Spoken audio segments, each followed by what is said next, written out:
ಆತ್ಮೀಯ H16 news ಅರ್ಥಾತ್ ಹೇ ಸಿದ್ದರಾಮಗೆ ಸ್ವಾಗತ. ನಾನು ನಿಮ್ಮವ MI ಅಥವಾ ಮಲ್ಲಪ್ಪ ಜೋತಾವರ್. ಆದ್ಮೇಲೆ ನಮ್ಮ ಕಬ್ಬು ಬೆಳೆಗಾರರು ಮತ್ತು ತಮ್ಮ ಸಮಸ್ಯೆಯನ್ನು ಮಾಲೀಕರೊಂದಿಗೆ, ಸರ್ಕಾರದೊಂದಿಗೆ, ಸಹಕಾರ ಸಂಘಗಳ, ಕಾರ್ಖಾನೆಗಳ ಈ ಒಂದು ಮ್ಯಾನೇಜ್ಮೆಂಟ್ದೊಂದಿಗೆ ದರದ ಸಲುವಾಗಿ ತಿಕ್ಕಾಟ ಮತ್ತು ಸ್ಟಾರ್ಟ್ ಆಗ್ಯದ.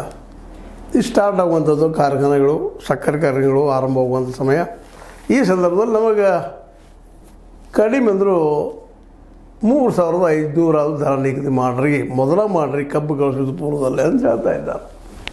ನಮ್ಮ ಸರ್ಕಾರ ಕೇಳ್ತಾ ಇದ್ದಾರೆ, ಫ್ಯಾಕ್ಟ್ರಿ ಮಾಲೀಕರು ಕೇಳ್ತಾ ಇದ್ದಾರೆ. ಇದು ಸಾಧ್ಯನಾ ಅಂತ. 3,000 ಕೊಡೋದಕ್ಕೆ ಒದ್ದಾಡ್ತಾ ಇದ್ದಾರೆ. ಲಾಸ್ ಆಗ್ತದೆ ನಮ್ಮ ಫ್ಯಾಕ್ಟ್ರಿ, ನಾವು ನುಕ್ಸಾನದಲ್ಲಿದ್ದೀವಿ, ರೇಟ್ ಇಲ್ಲ, ಅದು ಇದು ಕಾರಣ ಸಾಕಷ್ಟು ಹೇಳ್ತಾರೆ ಈ ಮಾಲೀಕರು.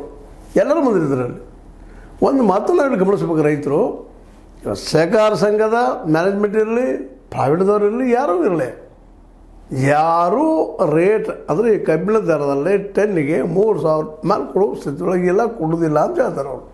ಅದಕ್ಕೆ ಕಾರಣ ಕೊಡ್ತಾರೆ ಅವರು, ಸಿಕ್ಕಾಪಟ್ಟೆ ಕಾರಣ ಕೊಡ್ತಾರೆ. ನೀವು ರೈತರು ಪಾಪ ಮದ್ದಿಲ್ಲ ಬಡತನದಾಗಿದ್ದಾರಪ್ಪ ಇವರು ಕಾರ್ಖಾನೆ ಮಾಲೀಕರು ಅಂತೇಳಿ ನಿಮ್ಮ ಕಿಸೆ ರೊಕ್ಕ ಹಾಕೋಬೇಕು, ಆ ರೀತಿ ವಾದ ಮಾಡ್ತಾರೆ. ಯಾಕಂದ್ರೆ ಬುದ್ಧಿವಂತರ ಲೋಕ, ಬುದ್ಧಿವಂತರು ಭಾಳ ಜಾಣ್ಮೆಯಿಂದ ತಮ್ಮ ವಾದವನ್ನು ಮಾಡಿಸಿ ಲಾಸ್ ಅದರಿ ಇದು ಉದ್ಯೋಗ, ನಾವು ಸುಮ್ಮನೆ ಹಾಕಿದ್ದೀವಿ, ಸುಮ್ಮನೆ ರೈತರಿಗೆ ಅನುಕೂಲ ಆಗಲಿ, ಕಡೆಗೆ ಇಷ್ಟರ ಸಿಗಲಿ. ಯಾಕಂದ್ರೆ ಮಾರ್ಕೆಟ್ ಇಲ್ಲ ರೈತಗೆ, ಉಳಿದ ಬೆಳೆಗೆ ಬೆಲೆಗಳೇ ಇಲ್ಲ. ಹೇಳ್ತಾರೆ ನಾವು ಕೊಡ್ತೀವಿ ಫಸ್ಟ್ ಬೆಂಬಲ ಬೆಲೆ ಅಂತೇಳಿ. ಬೆಂಬಲ ಬೆಲೆ ಕಾನೂನು ಆಗ್ಯದನ.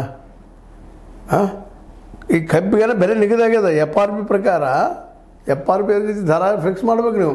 ಅದು